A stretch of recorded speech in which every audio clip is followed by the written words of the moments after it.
I now give the floor to Mr. Max Blumenthal. Thank you, and I thank Alex Rubenstein and Wyatt Reed for helping me prepare this address. Wyatt Reed is a journalistic colleague of mine who, in October 2022, happened to be in Donetsk when his hotel was shelled by the Ukrainian military with a apparently U.S.-made howitzer, nearly killing him. He was 100 meters away. I'm also here with my friend, the civil rights activist Randy Kretiko, who was more recently in Donetsk and witnessed regular HIMARS attacks on civilian targets. I am here not only as a journalist who spent over 20 years writing books, producing documentaries, and writing articles about conflict and politics from several continents. I'm also here as an American taxpayer who's been dragooned into funding a proxy war that has become a threat to the regional and international stability at the expense of my countrymen and women. Just June 28th, as emergency crews worked to clean up yet another toxic train derailment in the United States, this time on the Montana River, further exposing our nation's chronically underfunded infrastructure and its threats to our health, the Pentagon announced plans to send an additional $500 million worth of military aid to Ukraine. The development came as Ukraine's army enters the third week of a vaunted counteroffensive that CNN describes as, quote, not meeting expectations, and which even Volodymyr Zelensky says is going slower than desired. As Ukraine's military failed to breach Russia's primary defense line, CNN reported on June 12th that Kiev had lost, quote, lost 16 U.S.-made armored vehicles sent to the country. So what did the Pentagon do? It simply passed that bill down to average U.S. taxpayers like myself, charging us another $325 million to replace Ukraine's squandered military stock. There was zero effort to consult the U.S. public's position on the matter, and the vast majority of Americans likely did not even know the exchange took place. This policy that I'm describing to you, which sees Washington prioritize unrestrained funding for a proxy war with a nuclear power in a foreign land while our domestic infrastructure falls apart before our eyes, exposes a disturbing dynamic at the heart of the Ukraine conflict, an international Ponzi scheme that enables Western elites to seize hard-earned wealth from the hands of average U.S. citizens and funnel it into the coffers of a foreign government that even Transparency International ranks as consistently one of the most corrupt in Europe. The U.S. government has yet to conduct an official audit of its funding for Ukraine. The American public has no idea where their tax dollars are going. And that's why this week, we at the Grayzone published an independent audit of U.S. tax dollar allocation to Ukraine throughout the fiscal years 2022 and 23. Our investigation was led by Heather Kaiser, a former military intelligence officer who served in Iraq and Afghanistan. We found, among many bizarre payments, a $4.5 million payment from the U.S. Social Security Administration to the Kiev government. We found $4.5 billion worth of payments from the U.S. Agency for International Development to pay off Ukraine's sovereign debt, much of which is owned by the global investment firm BlackRock. That amounts to $30 taken from every U.S. citizen at a time when 4 in 10 Americans cannot afford a $400 emergency. We found tax dollars earmarked for Ukraine, padding the budgets of a television station in Toronto, a pro-NATO think tank in Poland, and believe it or not, even rural farmers in Kenya. We found tens of millions to private equity firms, including one in the Republic of Georgia, as well as $1 million payment to a single private entrepreneur in Kiev. Our audit also revealed the Pentagon's $4.5 million contract with a company called Atlantic Diving Supply to provide Ukraine with unspecified explosives equipment. This is a notoriously corrupt company that none other than Tom Tillis, the chairman of the Senate Armed Services Committee, previously lambasted for its, quote, history of fraud. Yet once again, Congress has failed to ensure these shady payments and massive arms deals are properly tracked. In fact, much of the military and humanitarian aid shipped to Ukraine has simply vanished. Last year, CBS News quoted the director of a pro-Zelensky nonprofit in Ukraine who reported that only 30% of aid was reaching the front lines. The embezzlement of funds and supplies is at least as troubling as the potential consequences of the illicit transfer and sales of military-grade weapons. Last June, the head of Interpol warned that the massive transfers of arms into Ukraine means, quote, we can expect an influx of weapons in Europe and beyond, and that criminals are now, as we speak, focusing on them. This May, a group of anti-Kremlin Russian exiles outfitted with gear supplied by the Ukrainian government was hailed by Western politicians for carrying out terrorist attacks in Russian territory using American-made Humvees. Although the group, the so-called Russian Volunteer Corps, is led by a man who calls himself the, quote, White King, and includes numerous open admirers of Adolf Hitler, described as neo-Nazis in U.S. mainstream media, the Western weaponization of this militia against Russian forces and Russian civilians has not prompted any outcry from Congress. And while the Biden administration has promised that it's keeping tabs on the weapons sent, a State Department cable leaked last December conceded that, quote, kinetic activity and active combat between Ukrainian and Russian forces create an environment in which standard verification measures are sometimes impracticable or impossible. The Biden administration not only knows that it cannot track the weapons it's shipping to Ukraine, it knows that it is escalating a proxy war against the world's largest nuclear power and daring it to respond in kind.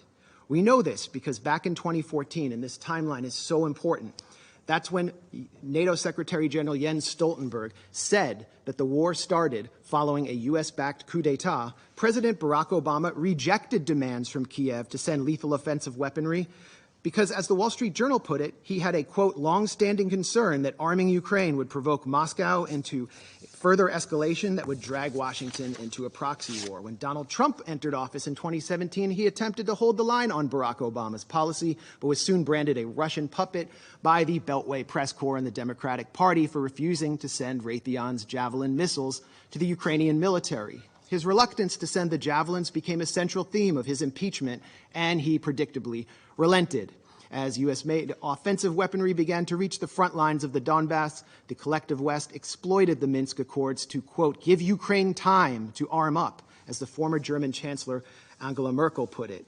In January 2022, the U.S. announced a $200 million arms package to Ukraine. Follow the timeline. By the 18th of February, observers from the Organization for Security and Cooperation in Europe reported a doubling in ceasefire violations, with OSCE maps showing the overwhelming majority of targeted sites on the side of pro-Russian separatists in Donetsk and Lugansk. 5 days later, Russia invaded Ukraine. And since then, the U.S. and its allies have been scurrying up the escalation ladder at every opportunity. Quote, things we couldn't give in January because it was escalatory were given in February, a former State Department official complained after meeting with Ukrainian counterparts.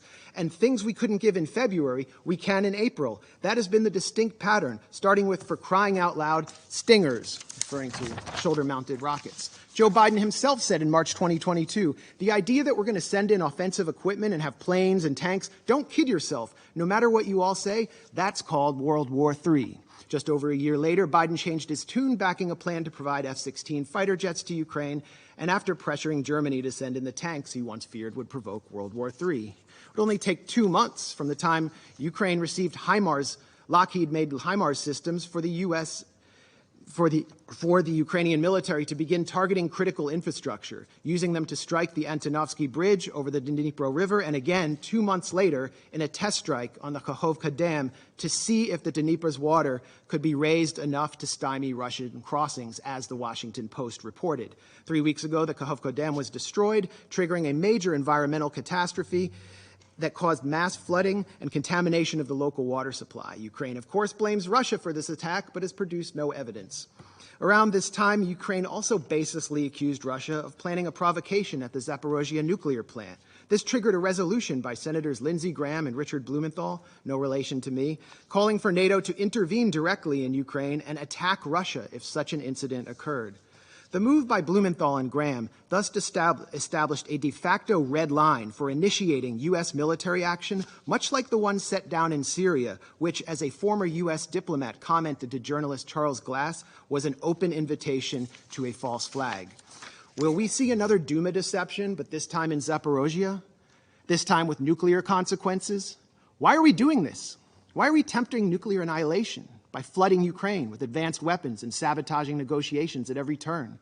We've been told by people like Senator Dick Durbin that Ukraine is literally in a battle for freedom and democracy itself, and therefore anyone who opposes military aid to Ukraine opposes the very defense of democracy, according to this logic.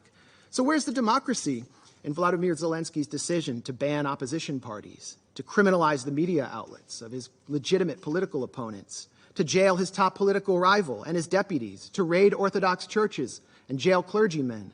Where is the democracy in the Ukrainian government's imprisonment of Gonzalo Lira, an American citizen, simply for challenging the official narrative of Ukraine's war? And where is the democracy in Zelensky's recent decision to suspend elections in 2024 on the grounds that martial law has been declared?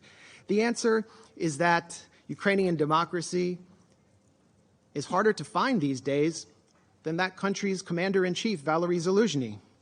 Senator Lindsey Graham has offered a much more grim and more on-the-mark rationale for supplying Ukraine with billions in weapons. As the senator boasted during a recent visit with Zelensky in Kiev, the Russians are dying. It's the best money we've ever spent.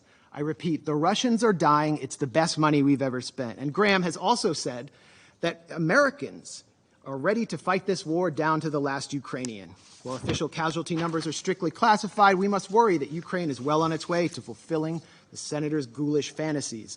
As a Ukrainian soldier complained this month to Vice News, we don't know what Zelensky's plans are, but, quote, it looks like the extermination of its own population, like of the combat-ready and working-age population.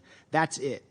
Indeed, military cemeteries in Ukraine are expanding almost as rapidly as the Northern Virginia McMansions and beachfront estates of executives from Lockheed Martin, Raytheon, and assorted Beltway contractors benefiting from the second highest level of military spending since World War II.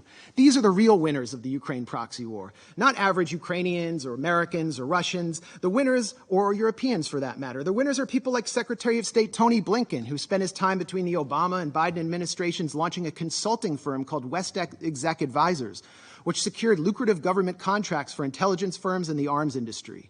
Blinken's former partners at West Exec include Director of National Intelligence Avril Haines, CIA Deputy Director David Cohen, former White House Press Secretary Jen Psaki, and almost a dozen current and former members of Biden's national security team. Defense Secretary Lloyd Austin, for his part, is a former and possibly future board member of Raytheon, and an ex-partner of Pine Island Capital Investment, which collaborates with West Exec and which Blinken himself has advised. Meanwhile, the current U.S. ambassador to this body, the UN, Linda Thomas-Greenfield, is listed as a senior counsel at the Albright Stonebridge Group, a self-described commercial diplomacy firm that also finesses government contracts for the intelligence and arms sector, and which was founded by Madeleine Albright, infamously known for her comments that the deaths by sanctions of 500,000 Iraqi children were worth it. So while military-age Ukrainian men are ripped off the streets by military police and sent to the front lines, the financially and politically connected architects of this proxy war are planning to walk through the revolving door to reap unimaginable profits once their time in the Biden administration is over. For them, a negotiated settlement to this territorial dispute means an end to the cash cow of close to $150 billion in U.S. aid to Ukraine. So in closing, when the United States, my country, a permanent member of this council, has fallen under the control of a bipartisan regime which seeks to perpetuate a proxy war for as long as it takes, in the words of Joe Biden, which considers diplomacy synonymous with unilateral coercive measures to, quote, turn the ruble to rubble, as Biden pledged to do, whose leadership subverts negotiations in order to pursue profit while refusing to properly inform its own citizens what they're paying for, and pushes the sons and brothers of its supposed Ukrainian partners out onto a killing field in order to bludgeon a geopolitical rival, when both Zelensky and members of U.S. Congress are calling for preemptive strikes on Russia, which have nothing to do with Article 51 of the UN Charter, this Council must take action to enforce that charter. That charter is clear that the Security Council must use its authority to guarantee a pacific settlement of dispute, particularly when it threatens international security. That should not only apply to Russia and Ukraine. This Council has an obligation to strictly monitor and restrain the U.S. and the illegal military formation known as NATO. Thank you. I thank Mr. Blumenthal for his briefing.